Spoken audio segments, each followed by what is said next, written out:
दोस्तों स्वागत है आपका श्रापित पेंटिंग के पार्ट 3 में।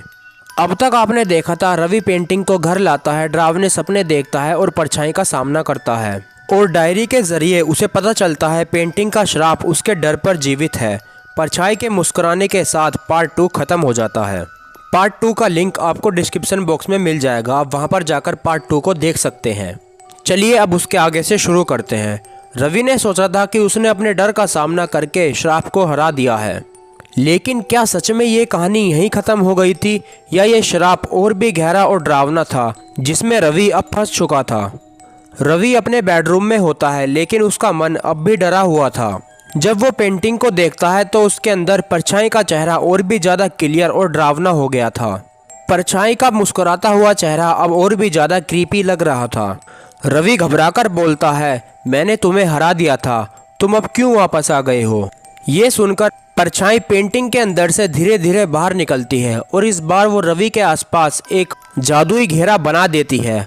परछाई अपने हाथों से रवि का गला दबा देती है। रवि चीखता है और एकदम से उठ जाता है और उठकर बोलता है, ये एक सपना था या शायद नहीं। रवि अपने आप से पूछता है, क्या ये सपना था या फिर सच में ये सब हो रहा है। रवि को अपने हाथ पर परछाई के फिंगरप्रिंट्स दिख रहे थे। उसका डर और ज़्यादा बढ़ने लगता है। रवि अब पेंटिंग के पीछे छुपे सच को समझने के लिए पूरी कोशिश करता है। वो विक्रम सालुकी के घर के बारे में पता लगाता है। ये वही विक्रम सालुकी है जिसने इस पेंटिंग को बनाया था और उसका घर अब एक पुरानी सुनसान हवेली है। उसे लगता है कि श्राप का असली राज वहीं छुपा है। रवि हवेली के अंदर जाता है। हवेली के अंदर का माहौल बहुत ही ज़्यादा डरावना होता है।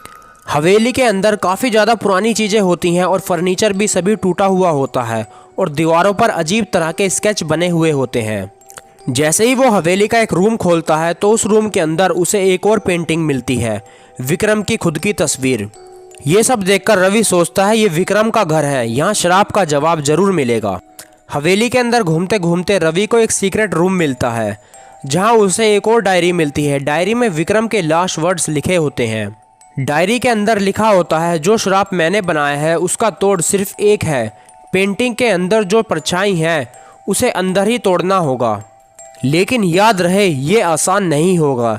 जो भी श्राप को तोड़ने की कोशिश करेगा उसे अपने सबसे बड़े डर का सामना करना होगा। ये सब पढ़कर रवि समझ जाता है कि उसे पेंटिंग के अंदर जाना होगा और परछाई का सामना करना होगा, लेकिन ये सब कैसे होगा ये उसके लिए एक मिस्ट्री है। अब रवि हवेली से अपने घर जा चुका है और घर जाकर रवि पेंटिंग के पास बैठ जाता है।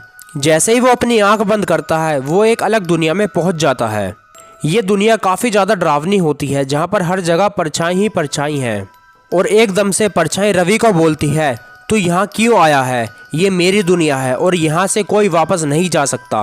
और रवि बोलता है, मुझे तुम्हारा श्राप तोड़ना है, मैं तुम्हें और अपनी ज़िंदगी बर्बाद नहीं करने दूंगा। ये सब सुनकर वो परछाई अपने असली रूप में आ जाती है।